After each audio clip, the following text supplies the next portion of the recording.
Bon dia, colleagues. First of all, I'd like to thank the organizers for this conference and express my gratitude for the invitation into this conference. The theme of this conference is very, very important, and indeed, the global community is a transition stage between the information order that began in the mid of 20th century and the area of digital technologies such as artificial intelligence, self-driving cars, and Internet of Things, and many, many others. The rise of artificial intelligence brings tools that help cyber criminals clean up language, open new doors for hackers to break into network through emails that trick recipient into sharing personal info. And using of virtual space has expanded, of course, and the transition of business structure, educational service, banking sector, consumer market, and so on to the internet space has led to an increase in cybercrime. And of course, consequently, the role of criminal law and prosecutor is growing up, and criminal legal assessment of cybercrime within the framework of the modern information society is becoming a pressing problem today. In this regard, we can highlight several points. One of them, firstly, we have no general accepted definition of cybercrime.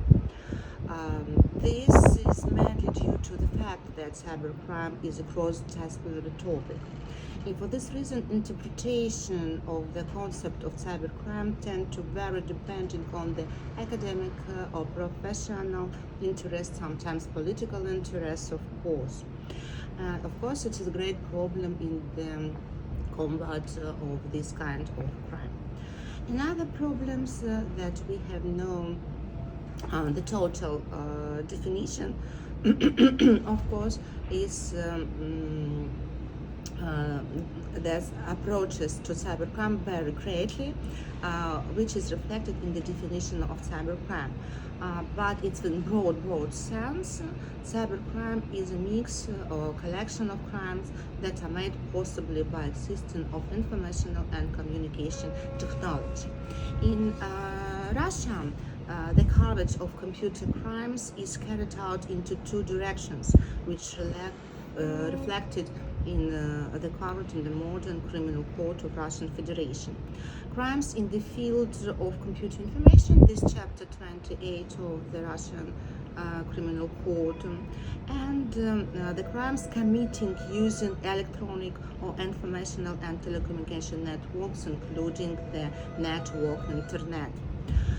And we can see that the last kind of crime, traditional crimes, but with the using of internet, is growing and changing, and this one, the science of criminal law must have to change their theory in this sphere. Must search this kind of transformation traditional crimes. Another problems that we have known, not only total definition of criminal crime, but we have no understanding the types of crimes, including in this kind of crime at all. Russian Federation suggests the convention in 1919, and she suggests in this convention 23 kinds of cybercrime, and also identity the main threats to cybersecurity. For example, what these threats? For example, Russia identifies such crimes as illegal access to digital information and its interpretation, description of network functions, creation, use, and description of malicious programs, child pornography, incitement to subverts of armed activities, war activities against war, crimes related to terrorism and extremist activities, drugs spreading, illegal arms tracking, and so on and so on. But this convention is not adopted at all, and it's a breach, of course.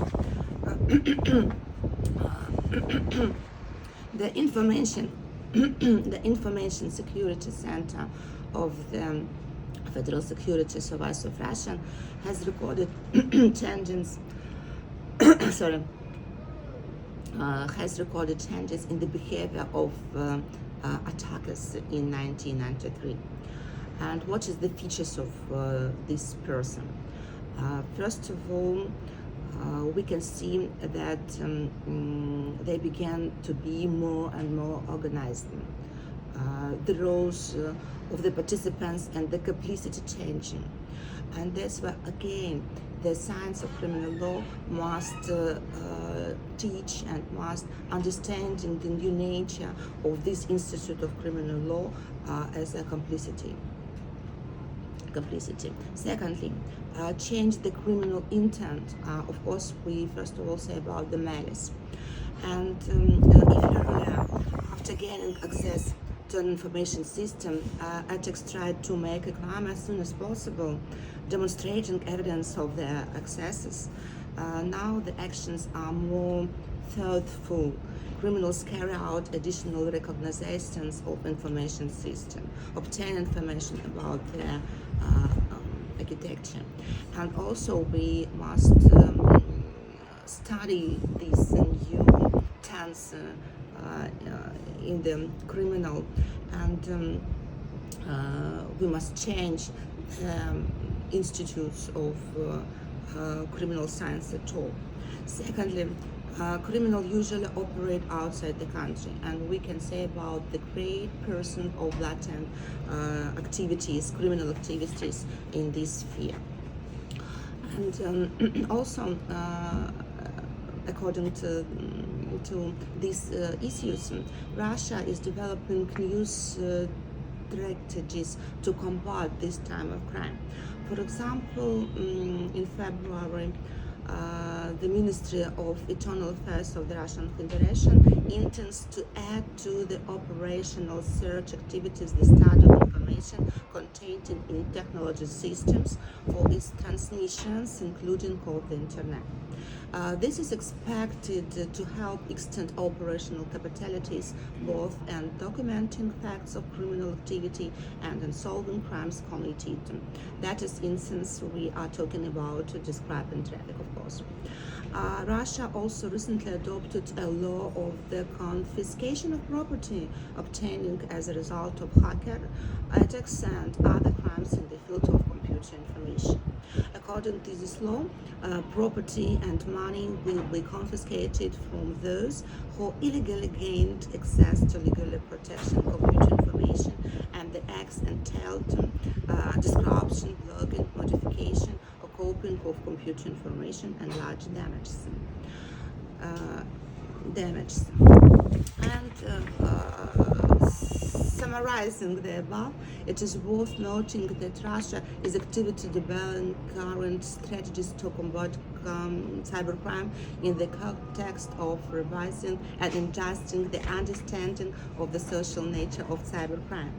But despite the fact that each country is developing its own strategy to solve the problem at the domestic level, only an integrated approach aimed at harmonization, national, regional, and multilateral laws of cybercrime can improve international cooperation in combating this cultural phenomenon. Thank you for your attention, and I wish you a good conference, and thank you at all.